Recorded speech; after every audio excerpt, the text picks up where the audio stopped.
The 2019 Packers were one of the most maligned 13-3 teams I have ever seen. Accusations of winning ugly were myriad by everyone from those in and around the franchise to the geniuses at Pro Football Focus. The 19 Packers won the NFC North for the first time since 2016, finished second in the NFC, and were one game away from the Super Bowl. And yet, if you looked around the league or on Twitter, you would have thought they went 6-10 and got swept in their own division. Now, part of that is Green Bay's fan base being spoiled and petty. Calm down, I am one of you. And part of that is Twitter being a dumpster fire of ill-informed 144 character opinions. Again, calm down, I'm one of you. So today, we're going to look at a very simple question. Were the 2019 Packers any good? First up is point differential. Despite landing the second seed in the NFC, Green Bay finished 5th in point differential. The 4 teams that ranked ahead of them: the Niners, who had a world-class defense and a well-respected offensive coach; the Saints, who are arguably a better all-around team; the Vikings, who had a better than your eyes would indicate offense; and the Cowboys, who missed the playoffs and got to face the rest of the NFC East for 6 games. Green Bay was also 15th in the league in total points. The only playoff team that scored less points? The Buffalo Bills. Yeah, and if your name wasn't the Chiefs or the Ravens, the AFC was pretty awful last year. It's also worth noting that the Texans made the playoffs despite having a negative point differential. It's always pretty funny. So if the Packers were just about average at scoring points and preventing people from scoring points, which according to John Madden is key to winning football games, what were they good at? Well, they were superb at taking care of the ball. Despite Colin Cowherd's assertion to the contrary, it turns out that not throwing picks is kind of important to winning. Aaron Rodgers ranked dead last in the NFL in interceptions with 4. Meanwhile, Winovore, Jameis Winston, led the league with 30. Man, that's a long way to the top. Green Bay's red zone performance was also strong.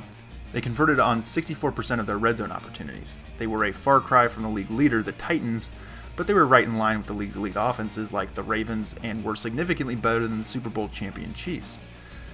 The red zone defense, on the other hand, was the epitome of bend, don't break. They were 50-50 in the red zone.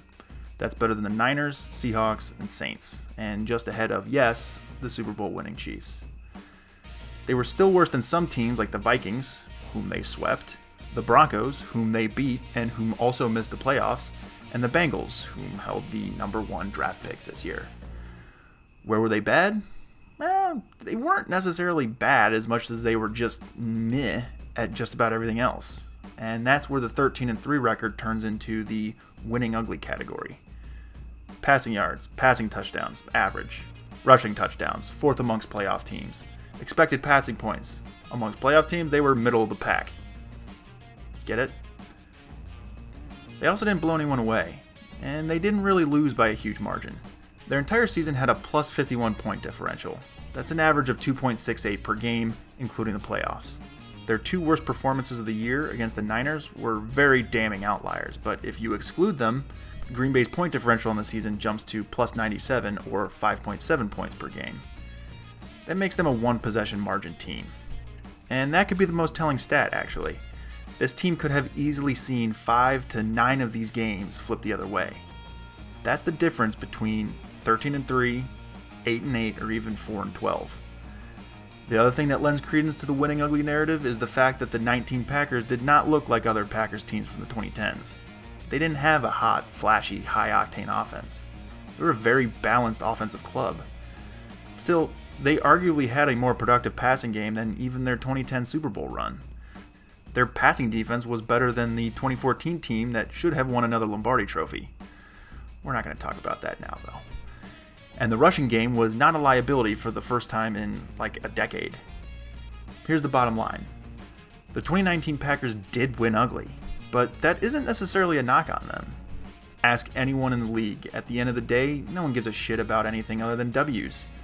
I'll win ugly all the way to the Super Bowl if that's what it takes. The bigger issue is whether or not this sort of razor-thin margin of victory is sustainable. It's still possible that the LaFleur era will crumble within the first few years. Green Bay has talent, and they have it concentrated in the most important positions in football.